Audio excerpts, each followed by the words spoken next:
The life of Heimo Korth is a sweeping testament to human resilience, courage, and the relentless pursuit of independence in one of the harshest places on Earth. His story begins far from the unforgiving snows of Alaska, in the rolling farmland of Wisconsin.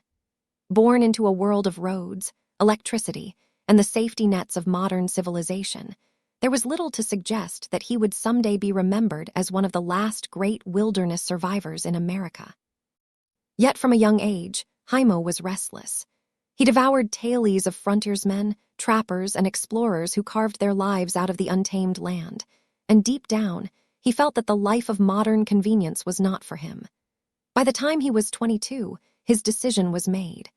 With only 2 duffel bags and a heart full of dreams, he boarded a Greyhound bus bound for Fairbanks, Alaska, in 1974.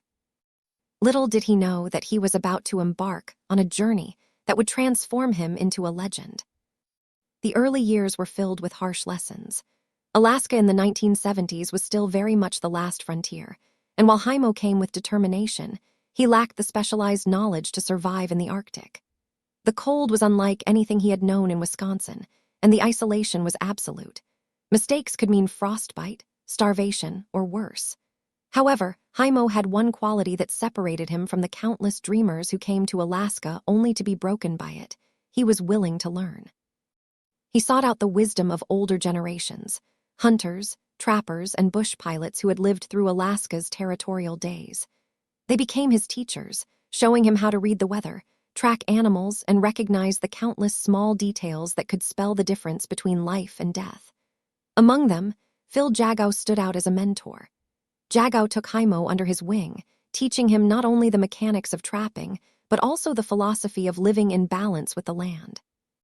From him, Heimo learned how to manage trap lines stretching hundreds of miles, how to skin and preserve furs for market, and most importantly, how to develop the patience, mental discipline, and endurance that the Arctic demands. By the late 1970s, Heimo had put his skills to the ultimate test. Alone in the wilderness, armed with only hand tools, he constructed a cabin that reflected both his ingenuity and his growing mastery of Arctic living. The foundation was designed to withstand frost heaving, the walls insulated to hold warmth even at 60 below, and the roof built to endure crushing snow loads. That winter nearly killed him, but it also proved that he had crossed the threshold from novice dreamer to capable frontiersman.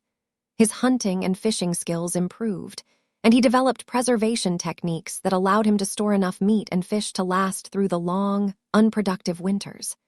Caribou hunts, short fishing seasons, and the rhythms of the Arctic became the foundation of his existence. Slowly but surely, the farm boy from Wisconsin transformed into a man who could not only endure the wild but thrive in it. In time, Heimo made a pivotal decision that would define the rest of his life.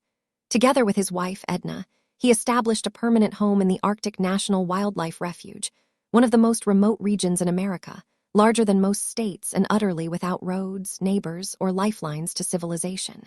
Here, he inherited a cabin from his mentor, Jagow, and developed a way of life that required total responsibility for survival.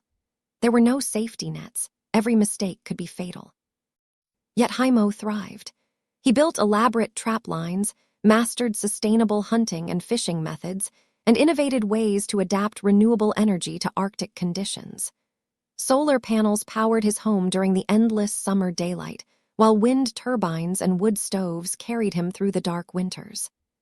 He created water systems, waste management practices, and food preservation techniques that allowed him to live year-round in a way that was not only sustainable but remarkably modern, despite the isolation.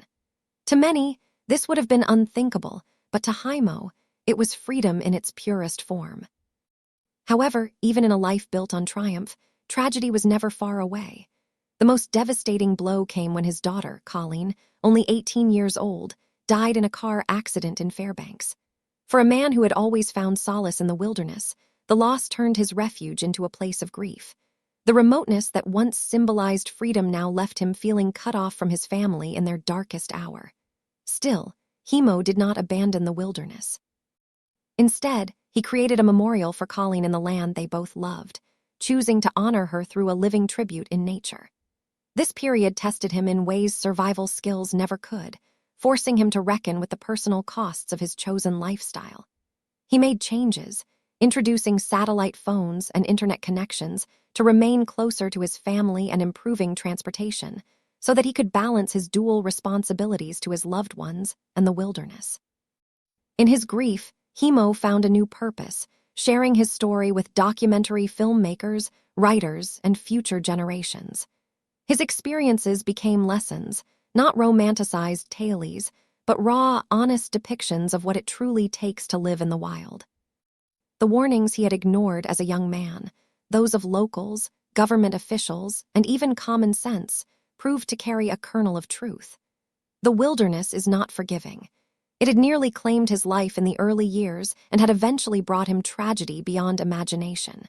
But rather than being defeated, Heimo forged ahead, embodying the very spirit that had first drawn him north. He became a voice for conservation, emphasizing the importance of preserving the Arctic National Wildlife Refuge not as an economic resource, but as an irreplaceable sanctuary for wildlife, ecosystems, and ways of life that can never be reclaimed once lost.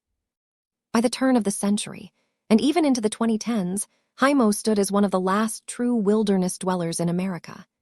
His story bridged the gap between past and present, a living connection to the frontier traditions that once shaped the American character.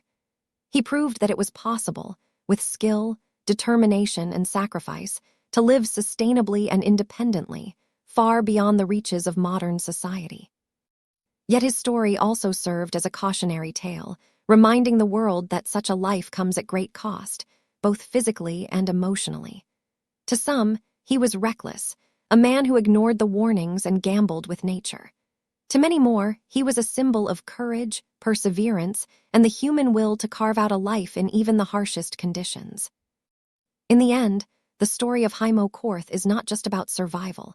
It is about the endurance of the human spirit. It is about a man who walked away from comfort and conformity to chase something raw and authentic, who faced tragedy yet remained unbroken, and who left behind a legacy that continues to inspire anyone who dares to dream of living free.